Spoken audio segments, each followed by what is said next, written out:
Assalamualaikum warahmatullahi wabarakatuh. Kembali lagi dalam video pembelajaran tematik kelas 4. Hari ini kita masuk ke pembelajaran 3, subtema 3. Sebelum belajar, siapkan buku paket kalian dan jangan lupa berdoa terlebih dahulu. Kita mulai dari halaman 112. Kamu telah berlatih tentang langkah, pukulan, tangkisan, dan tendangan dalam pencaksilat. Hari ini kamu akan berlatih seluruh gerakan tersebut sebagai persiapan untuk pengambilan nilai pada pertemuan berikutnya. Nah, ini muatan PJOK.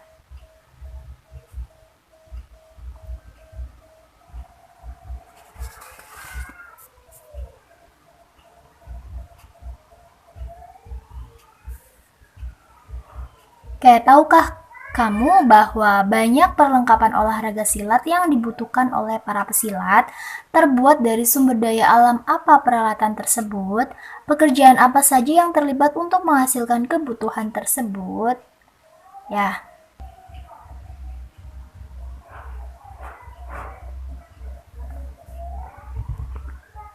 barang bekas adalah suatu benda yang sudah tidak terpakai lagi namun masih memiliki nilai pakai apabila didaur ulang kembali.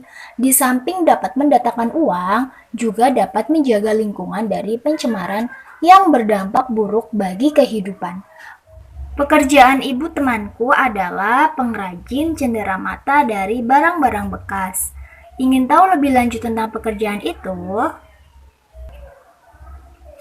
Pekerjaan ibuku adalah pengrajin cenderamata. Barang yang diciptakannya sangat unik karena dibuat dari barang-barang bekas. Cenderamata yang dihasilkan oleh ibuku adalah tempat tisu dan gantungan kunci. Apakah kalian tahu apa itu cenderamata? Cenderamata bisa disebut dengan oleh-oleh, souvenir, tanda mata, atau kenang-kenangan.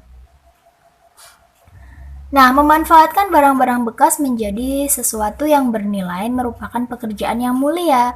Di samping dapat mendatangkan uang, juga dapat menjaga lingkungan dari pencemaran yang berdampak buruk bagi kehidupan.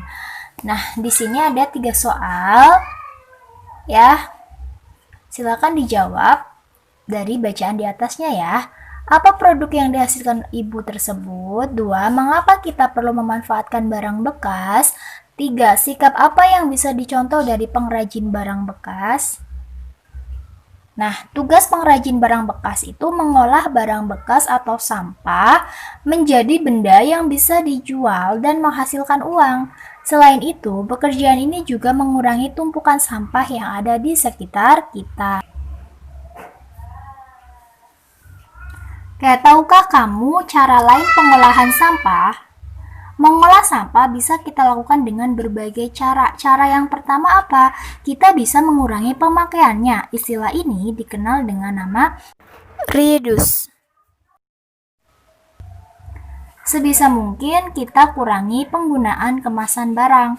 Semakin banyak kita menggunakan kemasan barang, semakin banyak sampah yang dihasilkan. Cara yang kedua adalah kita bisa memakai kembali. Istilah ini dikenal dengan reuse atau memakai kembali. Sebisa mungkin pilihlah barang-barang yang bisa dipakai kembali. Hindari pemakaian barang-barang yang disposable atau sekali pakai. Hal itu dapat memperpanjang waktu pemakaian barang sebelum ia menjadi sampah. Cara yang ketiga, dengan mendaur ulang. Istilah ini dikenal dengan nama recycle atau mendaur ulang. Sebisa mungkin barang-barang yang sudah tidak berguna lagi bisa didaur ulang. Tidak semua barang bisa didaur ulang, namun saat ini sudah banyak industri yang memanfaatkan sampah menjadi barang lain. Nah, cara yang keempat adalah kita bisa mengganti ulang. Istilah ini dikenal dengan replace atau mengganti. Teliti barang yang kita pakai sehari-hari. Gantilah barang-barang yang hanya bisa dipakai sekali dengan barang yang lebih tahan lama. Telitilah agar kita hanya memakai barang-barang yang lebih ramah lingkungan. Misalnya, ganti kantong kresek kita dengan keranjang bila berbelanja. Nah, itu adalah cara pengolahan sampah ya. Ada 4. Nah, di sini ada peta pikiran mengolah sampah. Tadi sudah dijelaskan di atas ya. Berarti mengolah sampah itu ada apa saja?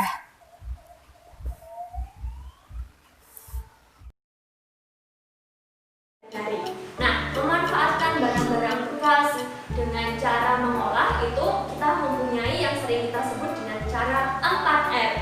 4R itu apa saja? Pastinya ada 4 kali R. Nah, R-nya itu apa saja? Kita bahas satu persatu ya. Yang pertama, R yang pertama adalah reuse. Reuse berarti artinya adalah menggunakan kembali. Ya, kita menggunakan kembali sampah yang masih bisa digunakan atau masih berfungsi dengan cara yang sama, dengan fungsi yang sama atau dengan fungsi yang berbeda. Contohnya seperti ini. Kita bisa gunakan botol bekas air mineral sebagai pot tanaman. Ya, jadi setelah kita minum air mineral, kita bisa gunakan botol air mineral itu diisi tanah, kemudian diisi bibit. Nah, nanti akan menjadi bibit tanaman yang bisa memperindah lingkungan kita, ya, lingkungan sekitar rumah kita. Itu yang contoh yang pertama dari reuse, yaitu menggunakan kembali sampah yang bisa digunakan dengan fungsi yang sama atau dengan fungsi yang berbeda. Berikutnya, R yang kedua adalah reduce. Reduce berarti adalah mengurangi potensi benda yang telah digunakan menjadi sampah.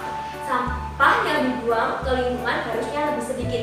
Artinya kita adalah meminimalisir atau mengurangi penggunaan barang-barang yang bisa menjadi sampah.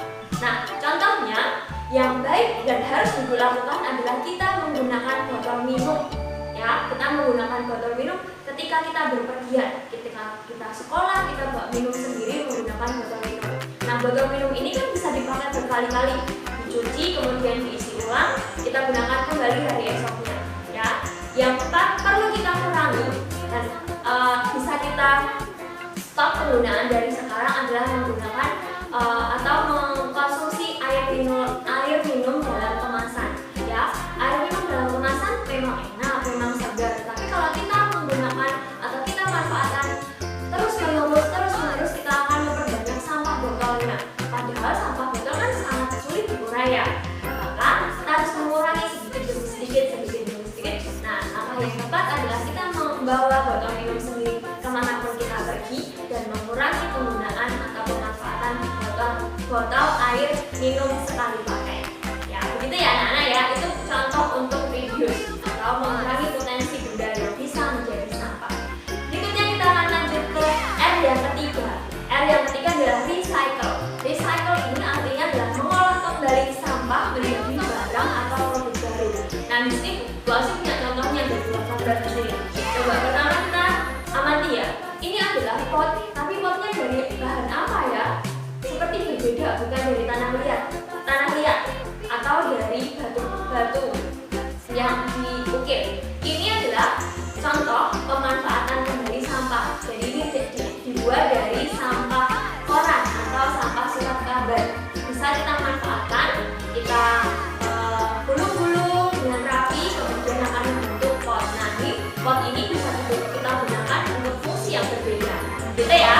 Atau bisa juga kita manfaatkan dari botol minum tadi, kita gunakan sebagai pot. Nah, itu jadi kita mengolah kembali sampah menjadi barang atau produk baru yang pastinya bermanfaat ya untuk kita.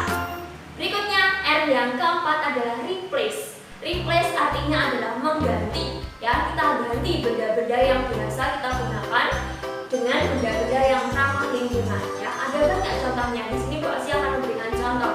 Pertama yang akan Bu Asy beri contoh adalah kita menggunakan tisu. Banyak ya dari kita yang menggunakan tisu. Beberapa tisu bisa digunakan dalam banyak kegunaan. Tapi pelan-pelan kita harus mengganti tisu tersebut dengan benda yang lebih ramah lingkungan. Contohnya kita bisa mengganti tisu itu dengan penggunaan sapu tangan. Ya, sapu tangan bisa kita gunakan hari ini kemudian dicuci, esok bisa digunakan kembali. Jadi kita mengurangi sampah-sampah tisu dengan menggantinya menggunakan sapu tangan. Oke, itu adalah contoh dari replace. Mengolah sampah termasuk kegiatan melestarikan sumber daya alam karena kita menggunakan barang-barang bekas. Oke, perhatikanlah lingkunganmu. Tulislah sebanyak-banyaknya kegiatan yang bisa kamu lakukan untuk memanfaatkan sampah. Oke, berarti kalian disuruh menyebutkan sebanyak-banyaknya ya.